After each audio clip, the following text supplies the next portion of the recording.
Welcome to the Project 3 highlights.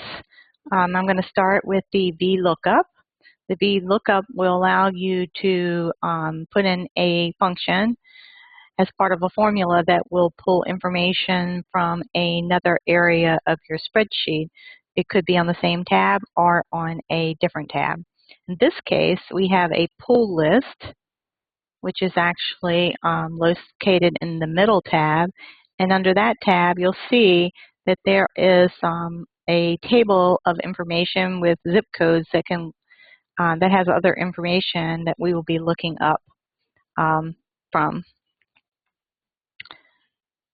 Now, this pull list also, we go under formulas. You will see that it has been named.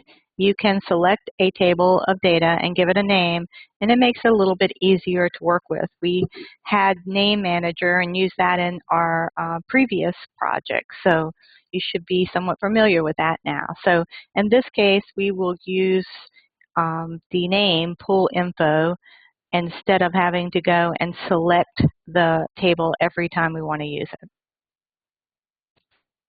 So the first thing we will do is a VLookup.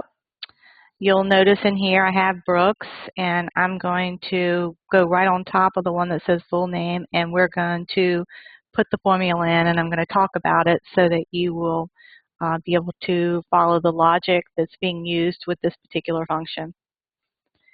So equal, and I'll start typing VLookup. You'll see it comes up and tells you what it's for. And I clicked on it, and it set me up and tells me that this is the function I'm using, and then gives me the values that I need to put into the function for it to work. The first one is the lookup value. The lookup value is going to be the zip code. So if I click on B4, then it puts it in there for me, and I know I'm going to be looking up from this cell B4. Now, for each one of the VLookups I'm going to be doing, I'm going to be going to B4. So since it will not need to change, I'm going to use my absolute value, and I'm going to hit the key on my keyboard, F4. And when I do, it puts the dollar signs in front of both of them at the same time. Now I'm going to put a comma. And next it's telling me a table array. Well, what's a table array? A table array is a table of data. So our pull list is actually a table array that we can choose to select data from. We know that it has a name, Pull Info, so I'm going to start typing, and you'll see it comes up, and there's a little table there. I'm going to click on it, and now I have the table array that I want. I'm going to put another comma. Then I need the column that I want to return information from. Well, the first column was zip code, and that's what I'm looking up.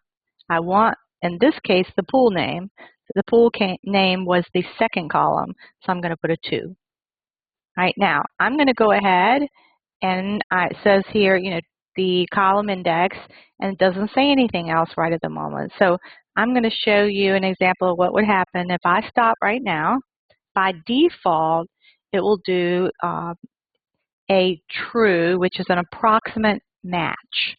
So I'm going to go ahead. I can either hit enter or the check to check and see if it's all going to work. And you'll see in here that it says Brooks, the same as the one right underneath it, and everything looks like it would be okay. Now, this can be really misleading because in this case, the data with an approximate match may return something different. Let me show you what I'm talking about. If I took this zip code and say I accidentally had some other numbers in here too, look what happens. I get a whole different pool name, and the thing is that that's not a valid zip code at all. So I need to correct that. That's not a good thing to happen. How can I do that? So if I go up here and after the 2, I put a comma, you will see 2 options. By default, the true was happening, which is approximate. What I want to happen is false. So if I double click on false, it will put it in there for me. Now watch what happens.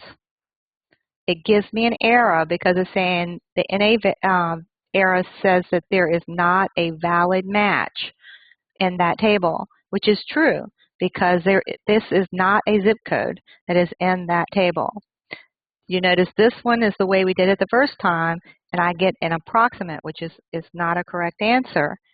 So you need to be very careful of something like that, or else you could end up with incorrect data being pulled in your form. All right, now I have the NA value coming up. Let's check it though. We'll go back and check it without those extra numbers and see what happens. And boom, I get the right answer. All right, now the next thing I want to do is you're asked to do an IFERROR function in this project. So what's an IFERROR? An IFERROR gives you a way. Remember how we saw in here, if I put extra numbers in there or something that's not valid, then I get this NA. Well, nobody really understands usually what that means, and so we want something to be in there that would be a little more user-friendly. How do we do that? We use this IFERROR. IFERROR means that you are taking whatever function you've got and saying, if it doesn't have a valid answer, here is what I want it to return. So how do you do that? We're going to put IFERROR on the outside. So we say if, and I'm typing IFERROR. You'll notice it tells me what it is, returns the value of an error. Okay, if you have an error come up like the NA error.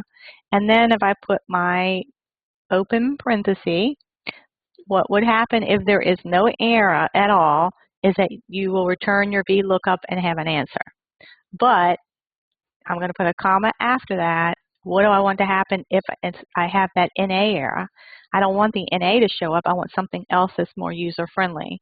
So what I do is I type in here in between quote marks, I'm going to type in there zip code not found. Zip code not found.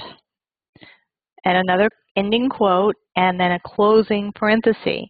You must have the same number of closing parentheses as opening, or you're going to get an error. All right, now, if I've typed everything correctly, what happens now is that if I have a valid zip code, I get a return of what the pool name is. If I do not have a valid zip code, then I'm going to get, instead of an NA, which nobody would understand, I'm going to now, using this function, get zip code not found. So let's check it.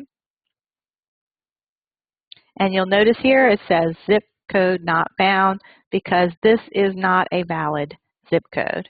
But this one still gave you an approximate because it didn't have that false in there. So see how your data can be very different and very incorrect if you're not careful. Now in here, if I take off and go back down to what the valid zip code is and check it, you'll see now I get a valid name for the pool.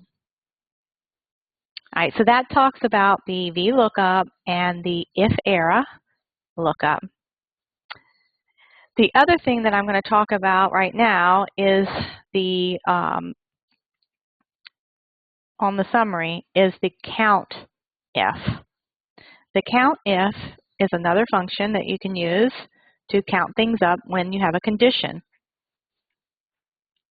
So with that one, what you do is, it's when you have a condition like that, you have a thing like we want to count up here in B5 through B11. We were going to count the swimming pool types in the swimming pool list, so that same table that we used for the VLookup.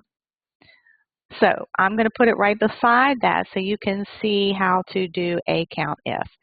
I'm going to say equal count, and I start typing, and you'll see it gives me a list of CountIFs and count different ones. I'm going to do the CountIF, and once I've got that going, it tells me here I need the range and the criteria. So what does that mean? Well, I need the range that it's going to look through, and then I need the criteria that it's going to choose. Okay, so with that, what I'm looking for then is my range, which is actually going to be, if I go to the pool list, my range is actually going to be, if I take and put in my name, and I'm going to go all to the end. Okay, and once I have that in it, that is actually my criteria. I can now put a comma, and I can go back to my summary, and I know that what I'm looking up, my criteria, is the swimming pool name. In this case, it's A5 Brooks. And then I have my closing parenthesis there, and there you go. I have a CountIF function. All right, so that is your CountIF function, and then each one of those can be done the same way. Now, I'm going to stop here. This gave you your VLookup, your if era, and your CountIF. I'm going to do the nested if separately.